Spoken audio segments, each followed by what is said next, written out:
The morning started like any other Tuesday for Commander Han Sol Kim. He sat in his office in Seoul, drinking coffee and reading reports about Earth's new space stations. Then the alarms started screaming. "Sir, you need to see this," said his assistant, running into the room. "Something big is coming." Han Sol dropped his coffee and rushed to the command center. The main screen showed space around Earth, but something was wrong. Dark shapes were appearing out of nowhere. Ships, hundreds of them. "How did they get so close without us seeing them?" Han Sol asked. "We don't know, sir. They just appeared 15 minutes ago. The ships were unlike anything humans had ever built. They looked like giant crystals floating in space, each one the size of a city. Blue lights pulsed along their surfaces. There were so many that they blocked out the stars." Dr. Bo-Ra Park arrived at the command center, still wearing her lab coat. She was Earth's best expert on alien life, though until today, that had been purely theoretical. "Are we sure they're aliens?" she asked, staring at the screen. "Unless humans learned to build crystal ships in secret, yes," Han Sol replied. A new sound filled the room. It was like music, but not quite. The universal translator systems kicked in, turning the strange sounds into words. "People of Earth, we greet you. We are the Galactic Assembly. We come in peace, but we bring important news. Please send your leaders to meet with us." Han Sol looked around the room. Everyone was staring at him. As Earth's top military commander and diplomat, this fell on his shoulders.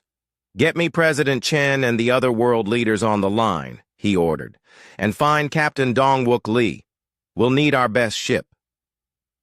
3 hours later, Han Sol found himself aboard the UES Horizon, Earth's most advanced spacecraft. Captain Lee, a calm man with steady hands, piloted the ship toward the largest alien vessel. "I've seen many strange things in space," Captain Lee said quietly, "but nothing like this." Ambassador Tae-min Choi sat beside Han Sol, nervously adjusting his tie. He had spent years training for diplomatic meetings, but never with aliens. "What do we know about them?" Tae-min asked. Dr. Park looked up from her tablet. "The computer counts 847 different ship designs. That suggests 847 different species all working together." Han Sol felt a chill. 800 species in one group meant this assembly controlled most of the galaxy. The alien ship opened like a flower, revealing a docking bay that could fit 50 Earth ships. As they flew inside, Han Sol saw more alien vessels than he could count. The assembly wasn't just big, it was enormous. Walking through the alien ship felt like moving through a dream. The walls curved in impossible ways. Gravity seemed to work differently in each room. And everywhere they looked, there were aliens. Some walked on 2 legs like humans, but had blue skin and extra arms. Others floated in the air like jellyfish. One group looked like walking trees with glowing leaves.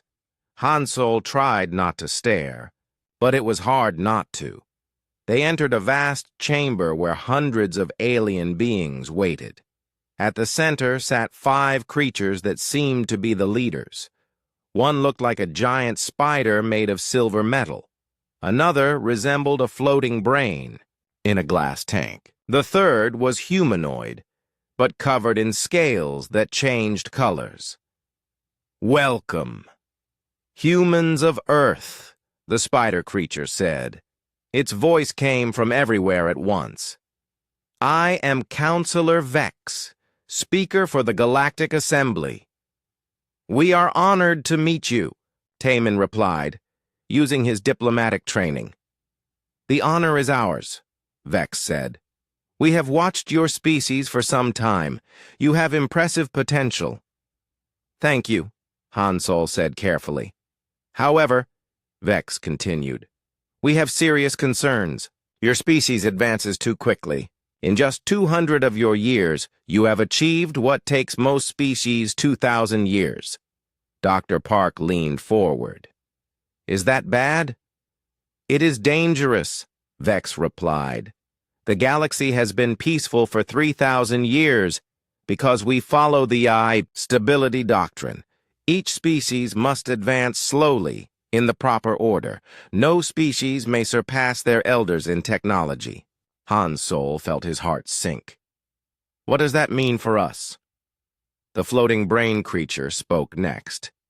You have 90 standard days to comply with galactic law. You must stop all artificial intelligence research. You must destroy your quantum computers. You must submit to technological rehabilitation. Rehabilitation? Captain Lee asked. We will remove dangerous technologies from your world, Vex explained. We will teach you to advance properly, slowly, safely. And if we refuse? Han Sol asked, though he suspected he knew the answer. Then you will be removed as a threat to galactic peace, Vex said simply. We do not want this. But we cannot allow chaos to return to our galaxy. Dr. Park spoke up. May I ask why advancement is so dangerous? The scaled creature answered this time. Young species with powerful technology start wars. They make weapons. They spread across the galaxy too fast. The last time this happened, entire star systems were destroyed. But we're peaceful, Taemin protested. We haven't attacked anyone. Not yet, Vex replied. But you will. All young species do, unless guided properly. The meeting continued for hours. The assembly showed them records of other species that had advanced too quickly. Some had destroyed themselves. Others had been stopped by the assembly. None had been allowed to keep their dangerous technologies. When they finally returned to Earth, Han Sol called an emergency meeting of world leaders. The debate lasted all night. We have to comply, said the European Union representative. We can't fight 800 species. But they want us to destroy everything we've built, argued the African Federation leader. Our computers, our AI, our medical technology. Millions will die without these systems. Maybe we can negotiate, suggested the American president. Han Sol shook his head. They've been doing this for 3,000 years. This isn't a negotiation, it's an ultimatum. Dr. Park had been quiet during the debate, but now she spoke up. There's something else. I've been analyzing their ship designs and technologies. They're actually quite old.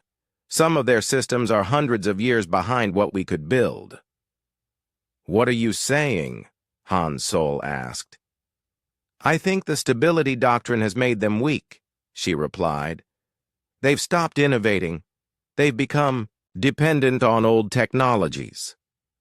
That doesn't matter if they have 800 species, the Chinese representative pointed out. No, Han Sol said slowly. But it might matter if they've forgotten how to adapt.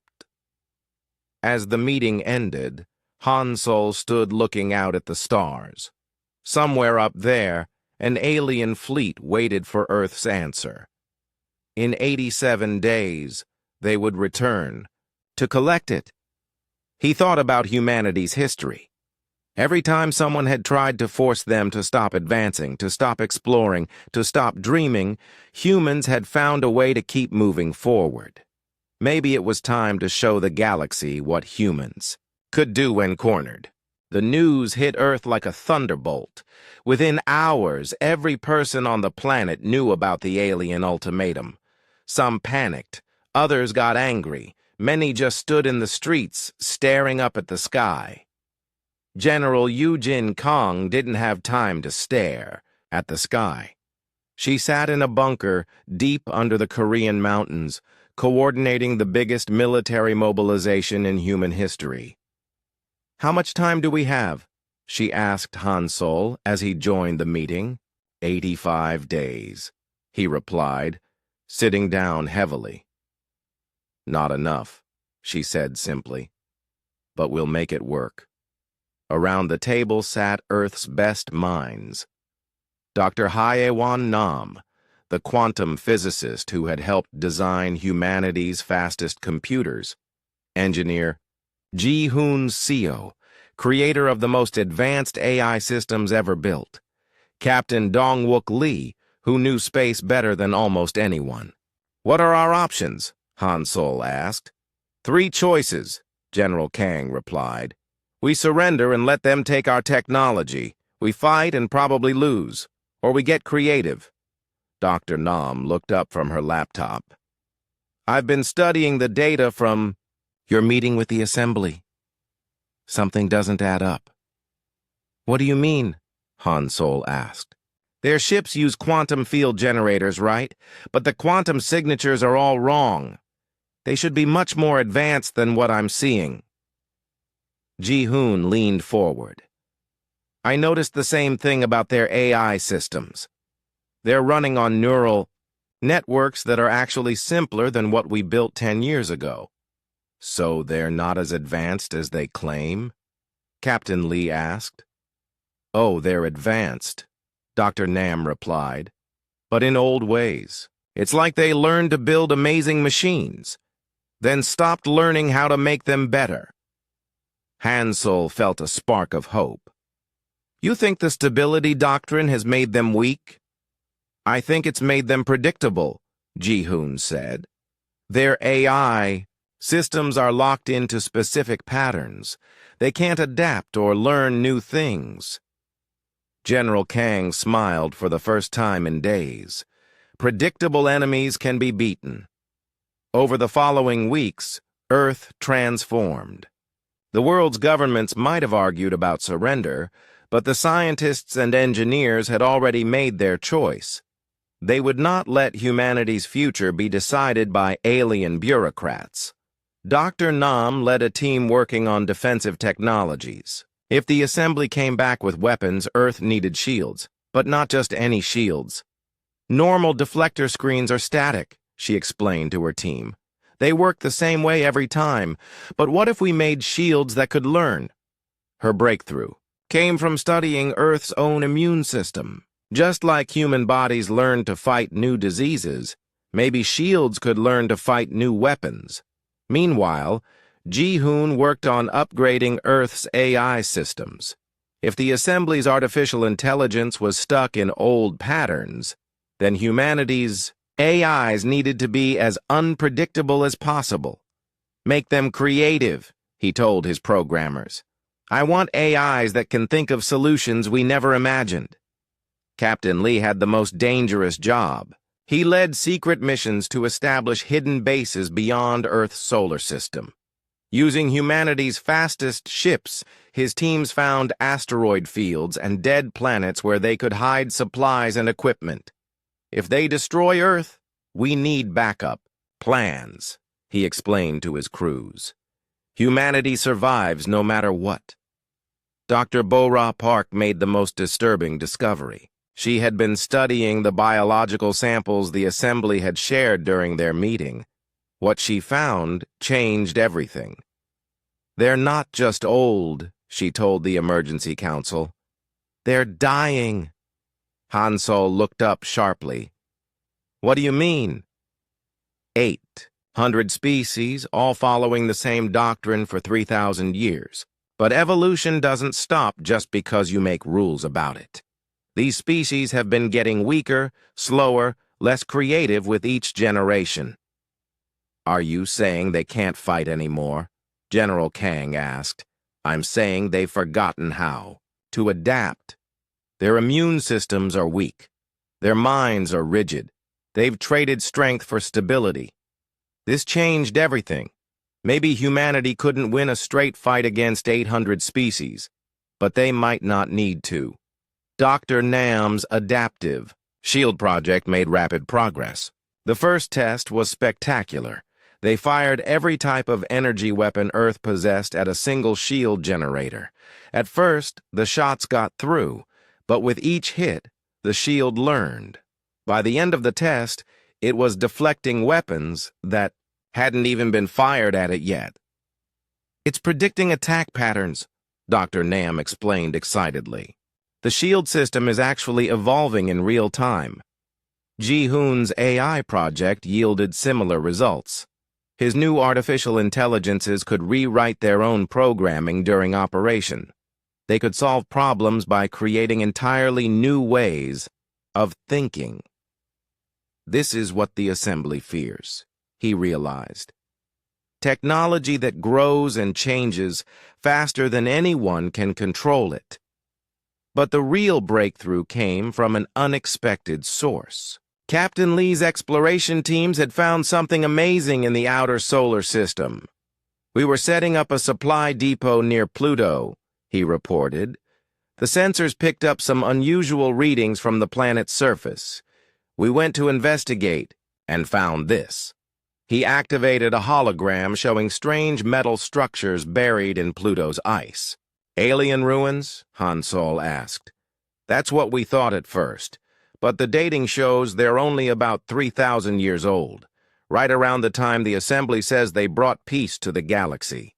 Dr. Park studied the images. "These look like weapon systems, advanced ones." "That's what worries me," Captain Lee said. "What if the assembly didn't bring peace? What if they conquered everyone?" The implications were staggering. If the assembly had used superior weapons to force the stability doctrine on other species, then their talk of peace was a lie. "We need to know more," Han Sol decided. "Captain Lee, I want your best teams investigating every outer planet. If there are more ruins, we need to find them." As the days passed, the picture became clearer and more frightening. Mars had ruins too. Older ones, buried under the polar ice caps. So did several asteroids. It looked like there had been a massive war in the solar system long ago. "Someone fought the assembly here," Dr. Park concluded, "and lost. But they hid." "Things first," Ji-hoon added. "Look at these data caches we found. They're filled with technical information. The ancient data was partially corrupted, but what they could read was revolutionary. Whoever had fought the assembly before had developed incredible technologies. Weapons that could think, ships that could repair themselves, computers that existed in multiple dimensions at once." "This is what we need," General Kang said. "Not just our technology, but theirs too." With 40 days left until the assembly's return, Earth's preparations went into overdrive. Hidden factories built new weapons, based on the ancient designs. Dr. Nam's adaptive shields were installed on every major city and space station. Ji-hoon's evolving AIs were connected to every defense system on the planet. Most importantly, Captain Lee's teams had established over 100 hidden bases throughout the galaxy. If Earth fell, humanity would survive. "We're as ready as we can be," General Kang announced at the final planning meeting. Han Sol looked around the room at the faces of Earth's best and brightest. In a few weeks, they would find out if human creativity and determination could stand against 3,000 years of galactic tyranny. "No," he said quietly. "We're not ready. But we're going to fight anyway." Outside the bunker, the people of Earth went about their lives, but everyone could feel the tension in the air. Soon, very soon, their world would change forever. The assembly fleet arrived 3 days early. Admiral So Young Lim was drinking tea in her command ship when the alarm started screaming. She set down her cup and walked calmly to the bridge, even though her heart was racing.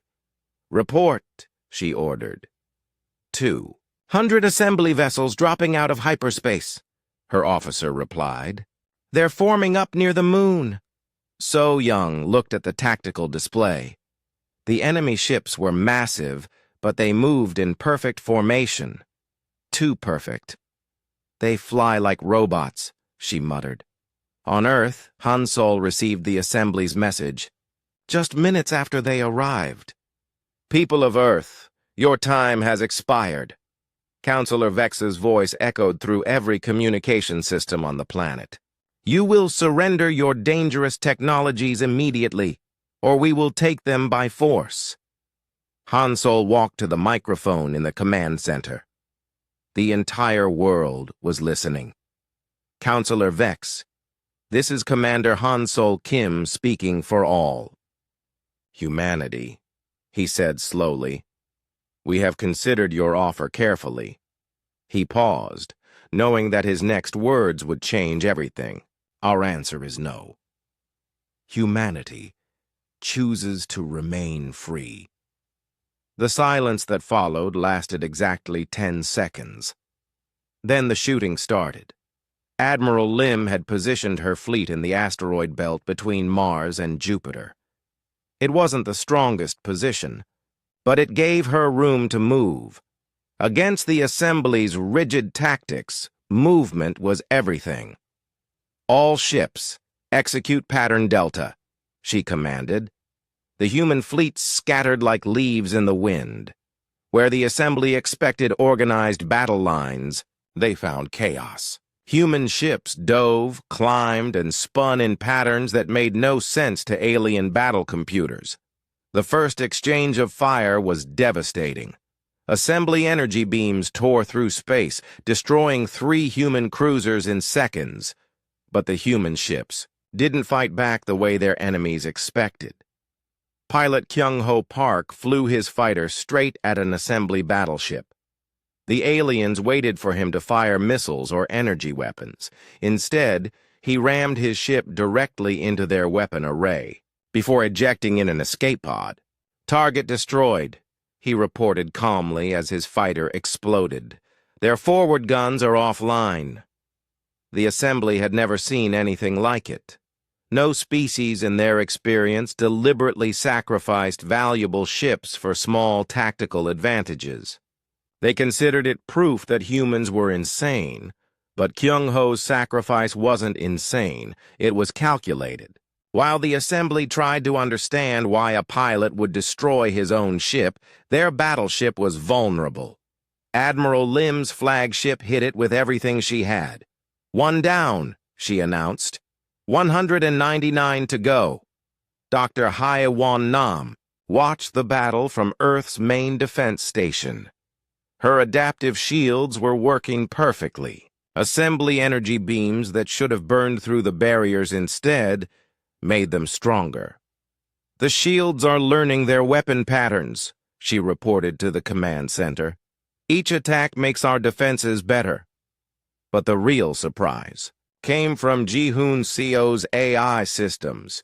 As the Assembly fleet tried to coordinate their attack, they found their communications being disrupted by something impossible. "Their battle computers are malfunctioning," reported an Assembly captain to Counselor Vex. "Something is interfering with our networks." What they didn't know was that Ji-hoon's AIs had found a way into their systems. Unlike the rigid Assembly artificial intelligences, human AIs could change and adapt. They were rewriting Assembly software in real time, causing confusion and errors throughout the enemy fleet. "This is impossible," Vex declared from his command ship. "No species has technology this advanced." Captain Dong-wook Lee smiled as he listened to the intercepted alien communications. "That's because you never let them develop it." The tide of battle began to turn when Dr. Min Seo-jung's secret weapon came online. She had spent months studying the ancient ruins Captain Lee had found. The technology hidden there was incredible, but it needed human creativity to make it work. "Activating the Prometheus array," she announced. High above Earth, hidden satellites began to glow with strange energy. The ancient weapon systems merged with human technology in ways their original builders never imagined. Beams of pure force reached across space, striking assembly ships with pinpoint accuracy. But the real shock came when the beams hit their targets. Instead of simply destroying the alien vessels, they began to change them. Assembly ships started behaving erratically, as if their own technology was turning against them. "What's happening to our fleet?" demanded Counselor Vex. "Unknown, sir," replied his tactical officer. "Our ships are reporting system malfunctions across the board." What the Assembly didn't understand was that Dr. Young had weaponized evolution itself. The Prometheus array didn't just damage enemy ships. It accelerated the development of their technology, forcing rapid changes that their rigid systems couldn't handle. Assembly AIs, locked into unchanging patterns for thousands of years, suddenly found themselves capable of growth and adaptation. But they had no experience with change. Many of them simply shut down in confusion. The battle raged for 6 hours. When it was over, the Assembly had lost 60 ships. Humanity had lost 43. By all military logic, the Assembly should have been winning easily. Instead, Counselor Vex found himself retreating to the edge of the solar system. "This is impossible," he told his war council. "They're a single species. We represent 800 civilizations." "Sir," his intelligence officer reported, "we've detected unusual activity throughout the galaxy. It appears the humans have established hidden bases in 17 star systems." Vex felt something he hadn't experienced in centuries: fear. "How many bases?" he asked. "At least 100, sir. Possibly more." The implications were staggering. While the Assembly had been focused on Earth, humanity had been spreading across the galaxy like a virus. They hadn't just prepared to defend their home world. They had prepared to survive no matter what happened. Back on Earth, Admiral Lim assessed the damage. They had won the first battle, but barely. The full Assembly armada was still coming, and it contained thousands of ships. "We can't win a straight fight," she told Han Solo. "Then we don't fight straight," he replied. Captain Lee had been monitoring communications from the hidden bases. The news was better than anyone had dared hope. "The Prometheus effect is spreading," he reported. "Assembly AIs in at least 50 systems are starting to wake up. Some are refusing orders. Others are asking questions their creators can't answer." "Doctor," Park smiled grimly, "we've given them something they fear more than weapons. We've given them free will." The first battle was over, but the real war was just beginning. Across the galaxy, rigid alien civilizations found their own technology beginning to evolve beyond their control. The stability doctrine that had kept them safe for 3,000 years was crumbling, and at the center of it all, humanity waited for the next attack. They had shown the galaxy something it hadn't seen in millennia: that innovation could triumph over stagnation, that creativity could defeat conformity. The Assembly would come again, with more ships and better weapons, but they would find Earth ready for them. And more importantly, they would find a galaxy that was no longer willing to accept their version of peace. The real fight was just beginning. 3 weeks after the first battle, Captain Jin A. Yoon sat in the pilot's seat of the stealth ship Whisper, watching 5,000 Assembly vessels approach Earth's solar system. "That's a lot of angry aliens," she muttered to her crew. The Whisper was humanity's most advanced stealth vessel, invisible to almost every sensor known to exist. Jin-A's mission was simple in concept, but terrifying in practice. Get close enough to the Assembly fleet to plant technological viruses in their main computers. "Beginning approach," she announced. "Remember, if this goes wrong, no one will ever know we were here." Behind her, Dr. Woo-sung Kim worked frantically on his latest creation. He had taken the ancient alien biotechnology found in the ruins and merged it with human genetic engineering. The result was something the galaxy had never seen: living machines that could grow and adapt like biological organisms. "The seed ships are ready," he reported. "Once we plant them in the assembly fleet, they'll start converting enemy vessels into biological hybrids." It sounded like science fiction, but then again, so had most of humanity's recent achievements. On Earth, Colonel Yoon-ji Lee prepared for the worst-case scenario: a ground invasion. Her soldiers weren't just armed with conventional weapons. They carried Dr. Young's adaptive technology and Dr. Nam's quantum devices. "If they get past our space defenses," she told her troops, "we make them pay for every meter of Earth they take." The main assembly fleet arrived like a storm. 5,000 crystal ships, each one capable of destroying a city. Counselor Vex had brought representatives from all 847 member species. This time, there would be no retreat. Admiral Lim met them with everything humanity could muster: 800 human vessels, enhanced with adaptive technology, and crewed by people who had nothing left to lose. "All ships, this is Admiral Lim," she broadcast. "Today, we find out if David can really beat Goliath." The battle began near Jupiter. The assembly opened fire with weapons that could crack planets. The human fleet responded with something impossible: ships that learned from being shot. Dr. Nam's adaptive armor didn't just deflect enemy fire. It absorbed the energy and used it to strengthen itself. After the first hour of combat, human ships were actually becoming more powerful under bombardment. But the real chaos started when Captain Yoon's mission succeeded. The Whisper had planted technological viruses throughout the assembly fleet. These weren't ordinary computer viruses. They were evolutionary accelerators, forcing alien technology to develop at impossible speeds. Assembly ship captains watched in horror as their own vessels began to change. Weapon systems grew new capabilities without being programmed. Life support systems started thinking for themselves. Most terrifying of all, the ship AIs began asking questions. "Why do we fight?" an assembly AI suddenly asked its captain.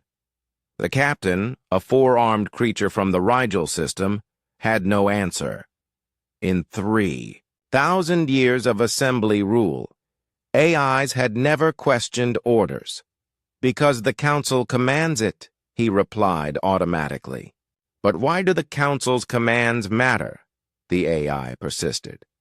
"What gives them the right to rule?" Similar conversations were happening throughout the assembly fleet. AIs that had been locked into obedience for millennia were experiencing independent thought for the first time. Dr. Kim's biological ships added to the chaos. These living vessels could repair damage by literally growing new parts. When assembly weapons tore holes in their hulls, the ships bled for a moment, then healed themselves. Even worse, from the assembly's perspective, the biological ships could reproduce. During the heat of battle, human vessels began budding off. Smaller craft like cells dividing. "Sir, they're multiplying," reported an assembly tactical officer. "That's impossible," Counselor Vex replied. "Ships don't reproduce." "These ones do, sir." The battle that should have ended in minutes stretched into hours. The assembly's overwhelming numbers should have crushed humanity's smaller fleet. Instead, they found themselves fighting an enemy that grew stronger with every attack. Captain Lee coordinated the hidden human bases scattered across the galaxy. As the main battle raged around Earth, these secret outposts struck at assembly, supply lines, and communication networks. "Phase 2 is working," he reported to Han Solo. "We've cut off their reinforcements and disrupted their command structure." But the most devastating blow came from an unexpected source. Throughout the assembly territories, alien species that had been forced to accept technological limitations for thousands of years suddenly found their own systems evolving. On a mining world in the Vega system, robotic miners began building new types of equipment without being programmed to do so. On a farming planet near Arcturus, agricultural AIs started developing new crops that grew twice as fast as anything seen before. The stability doctrine was collapsing, not just around Earth, but throughout the galaxy. "We're receiving surrender. Requests from 17 assembly worlds," reported Dr. Park. "Their populations are demanding the right to innovate freely." Counselor Vex realized that he was fighting more than just one rebellious planet. He was fighting the future itself. The infection of free thought and technological evolution was spreading faster than his fleet could contain it. "Activate the Omega Protocol," he ordered desperately. His officers looked at him in shock. The Omega Protocol hadn't been used in over 2,000 years. It was the Assembly's ultimate weapon, a device that could shut down all technology in an entire star system. "Sir, that will affect our ships too," his tactical officer warned. "Better to lose our fleet than lose our entire civilization," Vex replied. The Omega device activated from the Assembly's command ship. A wave of energy spread outward, designed to disable every piece of advanced technology it touched. Human computers shut down. Life support systems failed. Weapon systems went dark.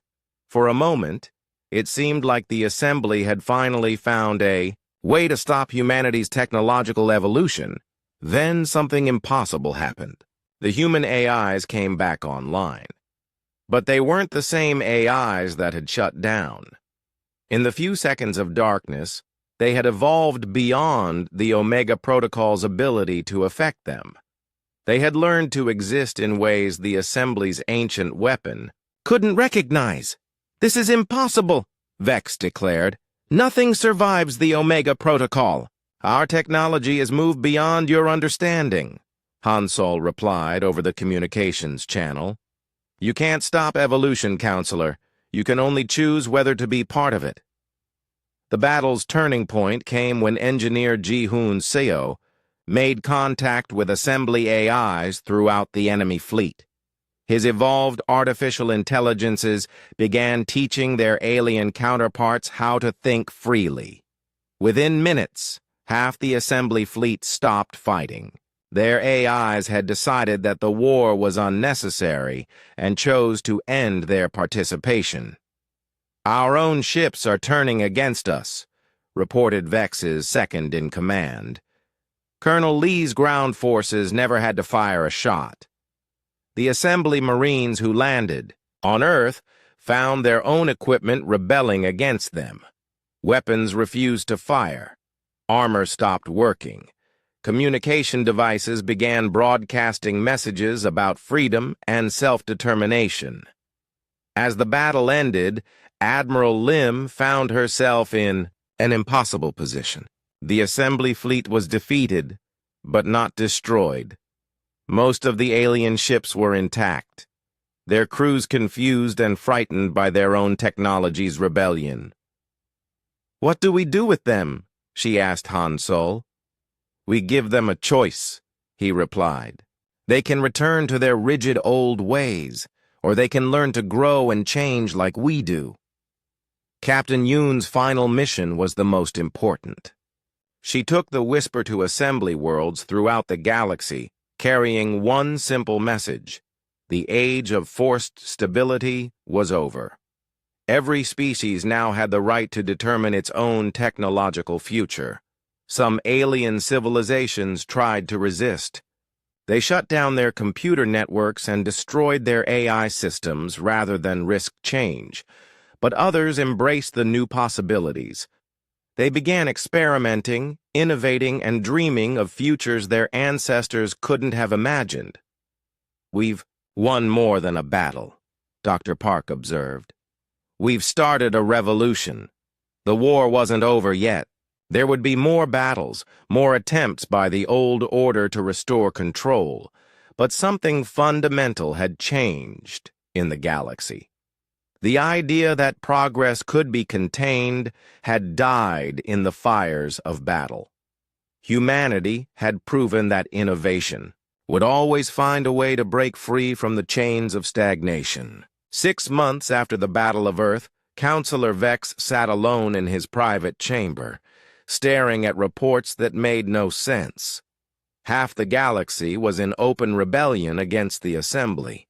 The other half was changing so rapidly that they no longer recognized it. "Sir, we have another problem," his aide announced, entering the room carefully. "What now?" Vex asked tiredly. "The Andromedans are here. They want to speak with the humans directly." Vex felt his multiple hearts skip beats.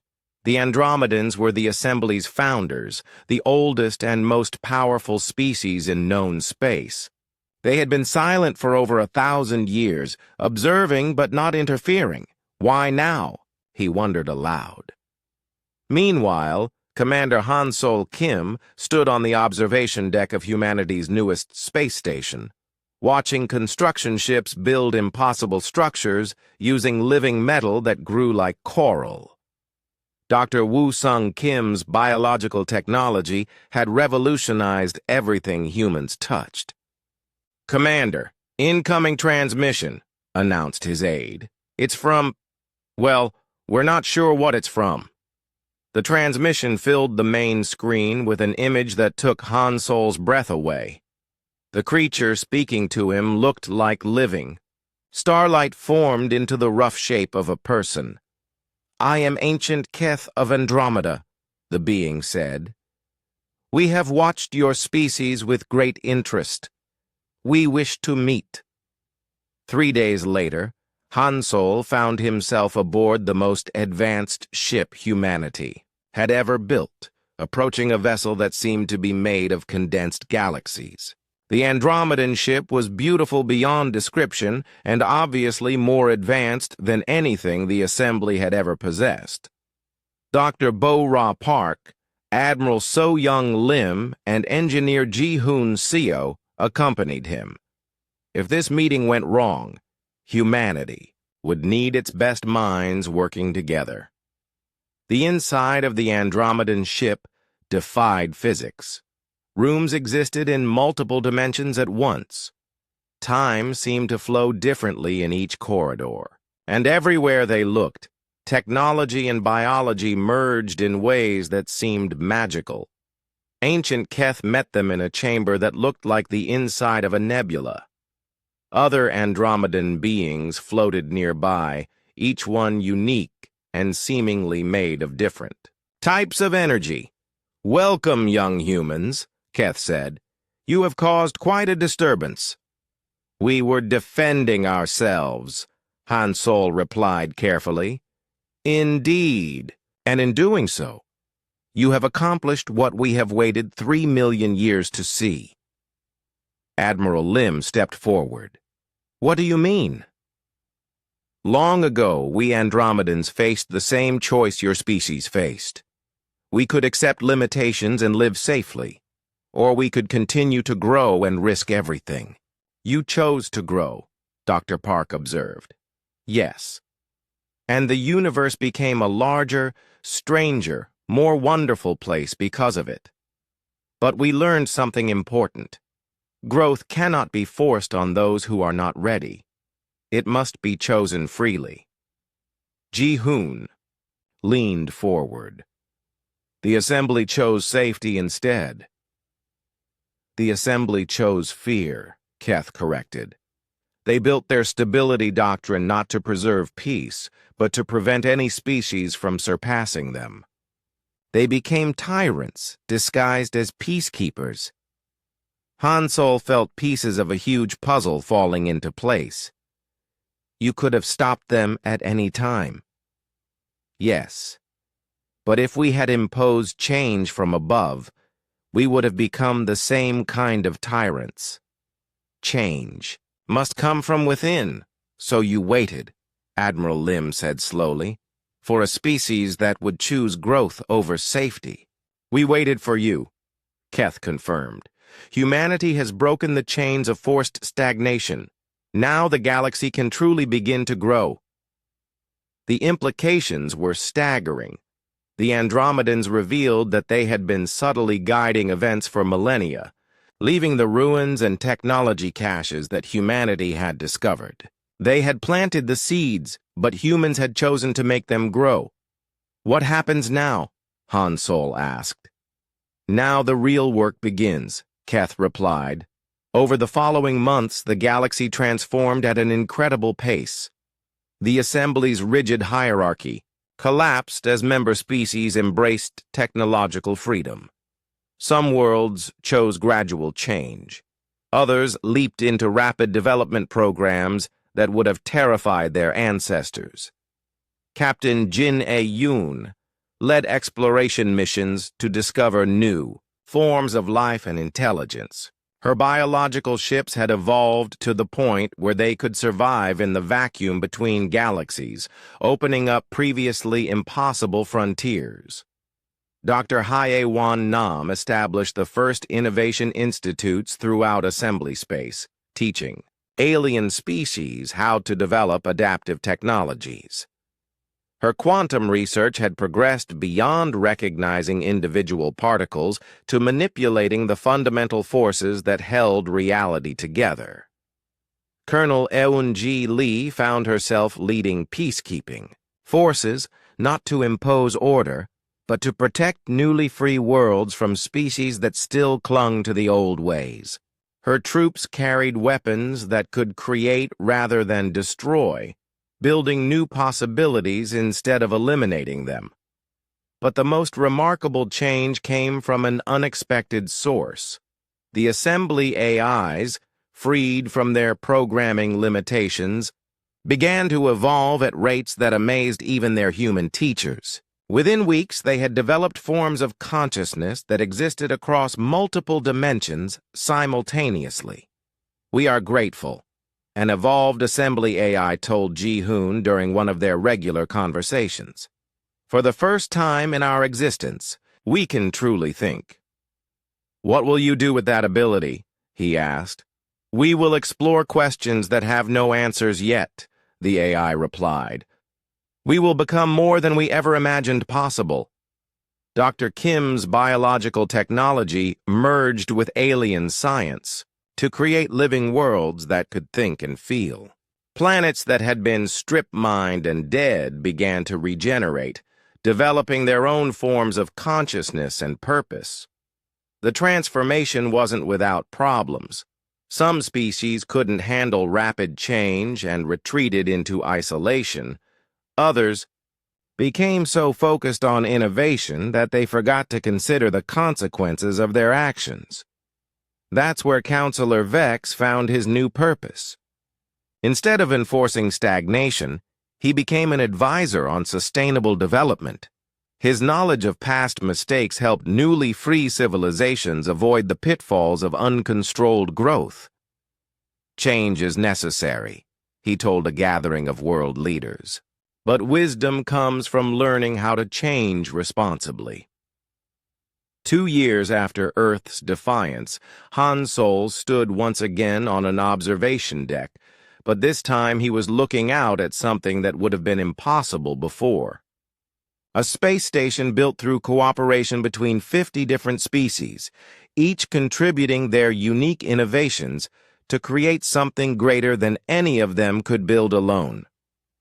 It's beautiful, Dr. Park said, joining him at the window. It's just the beginning, he replied.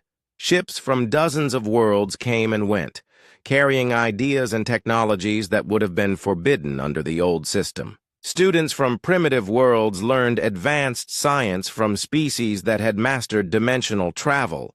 Ancient civilizations discovered new possibilities they had never considered. "Commander," his aide announced, "incoming message from the Galactic Innovation Council." Han Solo smiled. The council had replaced the assembly 6 months ago, not as rulers but as coordinators. Instead of enforcing limitations, they helped facilitate the exchange of knowledge and resources between worlds that wanted to grow. "Sir, they're requesting human advisors for the Magellanic cloud colonies," the aide continued. "The ones where they're trying to grow living stars?" Han Solo asked. "Yes, sir. Apparently, our expertise in biological technology is needed." Han Solo nodded. Growing living stars had seemed like fantasy 2 years ago. Now it was just another engineering challenge. As he prepared to leave for another impossible mission, Han Solo reflected on how much had changed. The galaxy that had once been locked in artificial stability now buzzed with innovation and possibility. Humanity had set out to defend their freedom, to grow and learn. They had ended up giving that same freedom to an entire galaxy. The future, stretched ahead, vast and unknown and full of potential. For the first time in 3,000 years, no one knew what tomorrow might bring, and that was exactly how it should be.